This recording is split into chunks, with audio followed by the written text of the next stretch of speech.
Hello everybody, and welcome to Storm Reads, and it's time for a daily reading vlog.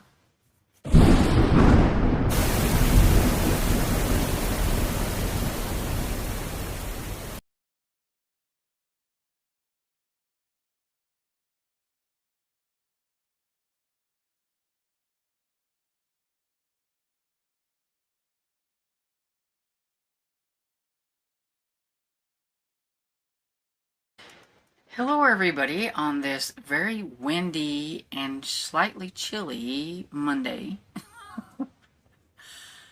I like the fact that it is a tad bit cooler, but I am not ready for anything past 60. And this morning it was like 44 degrees. No, I'm not ready for that. No. Today I think the high may get to 70. I don't know, but I'm not sure. The wind is blowing and the wind is very chilly. We have a wind advisory for today. Anyway, so last night I worked really hard trying to get caught up on Skeleton Canyon, but I didn't get caught up. But I'm on chapter 6. I was supposed to get to read through chapter 7. So I will catch up today because I will be doing today's reading and everything and reading through chapter 14 and everything. So I got plenty of time for that. So far, like I said yesterday, there's a teen girl, Bree, who her and her boyfriend, their parents don't really like them being together. So they do this meeting up thing, and so she always pretends like she's going over to her friend's house, and then they have a camper, and they take this camper out, and they would camp overnight, and then spend that time together, and then she would go back home, and pretty much nobody is the wiser, or whatever. This go around, though, I think his name is Ignacio. I think. I'm probably butchering that. But anyway, he had to kind of cancel or delay because his uncle, I believe it was, Frankie, needed him to stay at the station and work because he was going to have to go with his wife to the doctor. She's kind of in a bad way and he needed to go. And so, Ignacio said, okay, he would do it. He was kind of bummed, but he owes Frankie a lot because he's kind of like helped raise him and stuff. And so he tells Bree that they're going to have to cancel, but Bree was like, well, what if I just go ahead and go on and everything and set everything up, and then you can come later, like after you get done. And he didn't want her to because he's like, that's dangerous and everything, and they do it anyway. So Bree goes ahead and does it, and she's there, and they're out in the desert, and okay, she's a teenager, but I would like to think that she would be smarter than what she was. So she's all excited about being able to meet him there and everything, and she sees headlights coming, and so she thinks automatically that it's him. If I'm by myself out in open nowhere place that there might not be anybody around, I'm going to good and well make sure that it's the person that I'm supposed to be meeting there before I would even open the door, let alone do what she does, because she thinks, oh, it's him, she's going to surprise him, and comes out there butt naked. Really? You have no clue. It's dark. You have no clue who that was. How do you know that it's him? Could be somebody totally different. So now this Bree is supposedly missing and everything. So I'm guessing the weekend has come and gone, and I don't know what happened with Ignacio. I'm never going to be able to pronounce that guy's name. With the guy's name, so I don't know about the boyfriend. We're just going to call him boyfriend. So I don't know if the boyfriend ever went out there and met her and something happened or what, but she's missing. The parents are wanting to know where, so Brady has been brought in to things. A little side thing. Um, oh, now I can't even remember her name. Angela, I think. She's been in this since the very first story.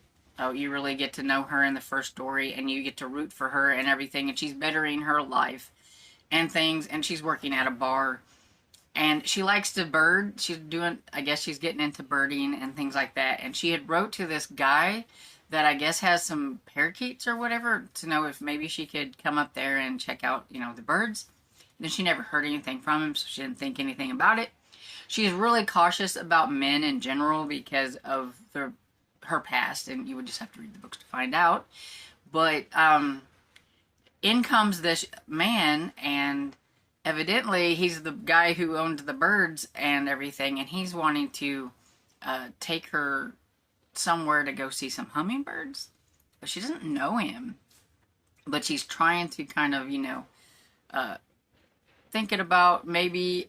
But then she kind of thinks, man, why did I say yes and go with this guy? I don't even know him, to go look at hummingbirds. I mean, it sounded like fun and everything. So she's wanting to maybe see if she can get Joanna to go with her, maybe. But it's going to be like at 2 o'clock in the morning, because he's going to come and get her when she gets off. Because he says by the time they get to the place where the hummingbirds are, it's going to be about 5 in the morning. And you need to get there super early to, I guess, witness the hummingbird action or whatever.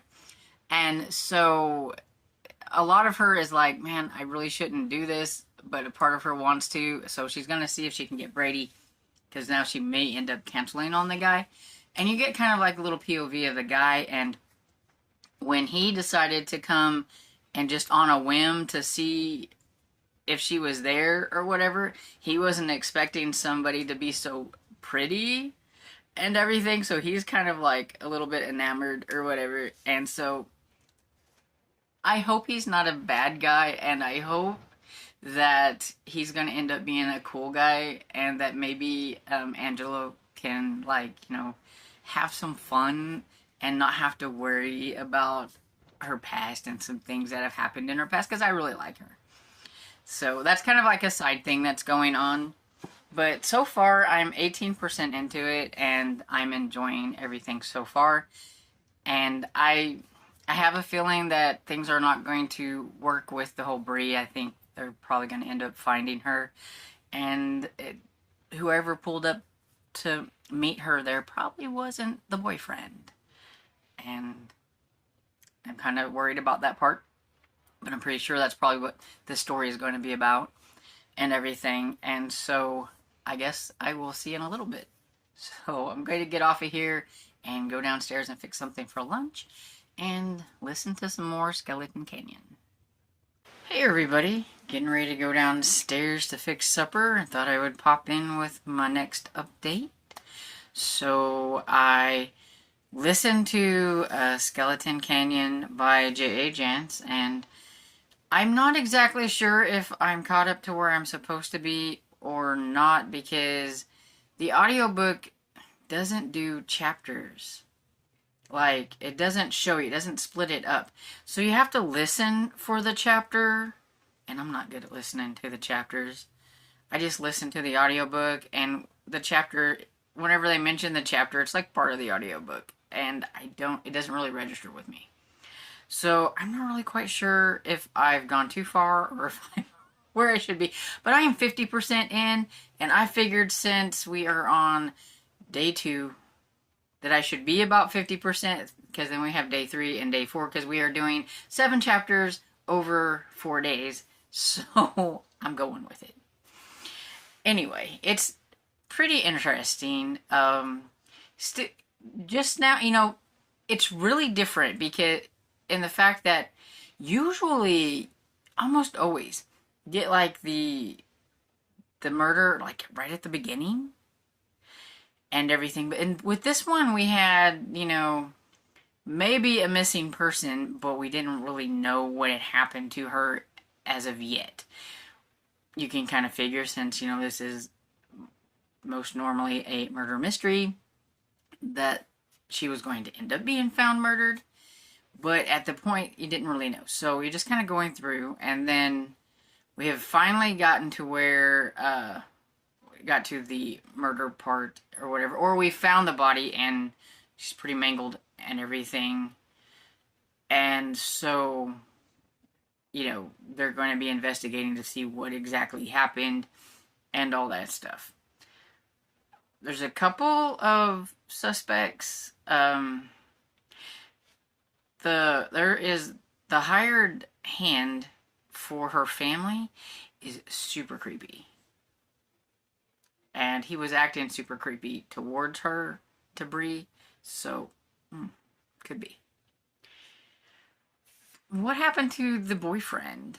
Like, if he didn't show up, because he never reported her missing or anything.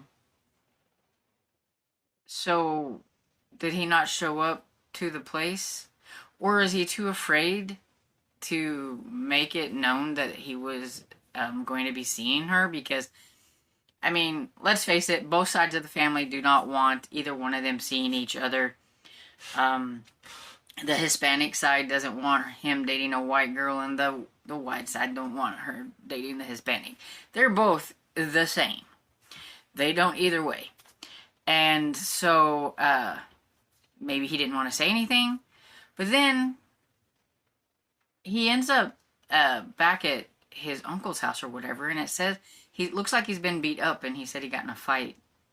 So, what happened there? I have no clue. So, it's kind of like, and then one of her diaries or journals said her mother's a liar. And that's one of the last entries. So, is this going to have something to do with her mother? and everything? I don't know. So, unclear who, all the suspects are going to end up being. I feel like since the hired hand was super creepy at the beginning, that we're supposed to think that it might be him, so it's probably not him. Because Jance is, really good at, making you think it should be this one, and then it's going to be somebody that you're totally not even thinking about. So, I never really know. But anyway, I'm enjoying it just fine. So, I decided to start a little middle grade book that is not on the TBR, and I had it out on Libby, and so I thought I might as well. It's like a 3-hour one. I could probably finish it tonight. I'm 22% into it, and that is My Teacher's an Alien by Bruce Coville, I believe is the author's name. It is the first book in the My Teacher's an Alien series. I think there's 4 books in this series. So it's a nice, really short series. I like that. And so it's about a girl who, they get a new substitute at the beginning of the story, and nobody likes him. He is horrible. Nobody likes him. He's not as fun as the teacher they had before. The principal won't say what happened and a reason why the other teacher's not there. Says it's private and all that stuff. But yeah, she doesn't like him. And then one day she heard some horrible noises coming from his office or whatever, or his room. And so she decides to go and check on him because, even though she thinks he's horrible, she doesn't want anything bad to happen to him. Where she sees him taking off his face. So she's so now she's knows that her teacher's an alien, but who's going to believe her? Well, there's this one kid that gets picked on a lot. He's kind of a smart kid and everything. So she figures that he might believe her. So if he doesn't believe her, then she's not going to say anything to anybody else, because then she knows for sure nobody would believe her or whatever. But so it's going to be one of those cases where they're probably going to be the only two that are going to, believe about the teacher being an alien until they can prove something. I don't know. Like I said, only 22% into it. It is a full cast audio, which is interesting and strange at the same time, because like um you get a little bit of like sound effecty type things too. So like when she's thinking about something, it sounds a little tinny to the ear, like it's her like thoughts. So her voice and her thoughts sound a tiny bit different and things like that. And then the teacher's got like a male deep voice, and then the other students have different voices. So it's like full cast audio, which is kind of fun and everything. And so we'll see how it goes. This was just kind of a off the cuff kind of thing. I was like looking through audiobooks, and I found it and I added it to my Libby, and voila, here we go. Okay, so I'm really rambling today, so I'm getting off of here to go get something to eat. Hey, so I didn't listen to anything else while I was downstairs, so I'm just here to wrap things up for the last clip of the day, but I do hope to work some on this tonight. And I got a little package in the mail, so I thought I would open it. A package from my friend. And so, if she told me what was going to be in here at any point in time, I don't remember, so it's all going to be a surprise. My mind is that bad. You can tell me you're going to send me something, and 5 minutes later, I done forgot what it was you said you were going to send me.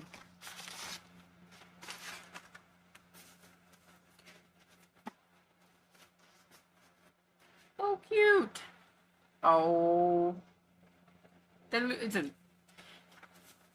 Podkin One Ear. It's a Longburrow Podkin One Ear. It's a cute little rabbit. I like my little critter books. I like animal books. You don't have to be brave or strong or powerful to do incredible things. Oh, so exciting. Oh, so we have a Harlequin Presents Make It Magic by Karen Vander Zee, number 1729. I don't think I've heard of that author. I don't think I have that person. So that's cool. Looks really nice. And then we got Murder on Pleasant Avenue, Victoria Thompson. Yay! I'm trying to collect the little paperback ones now that I finished the series so that I can read it anytime I want. So this is near the end of the Gaslight series.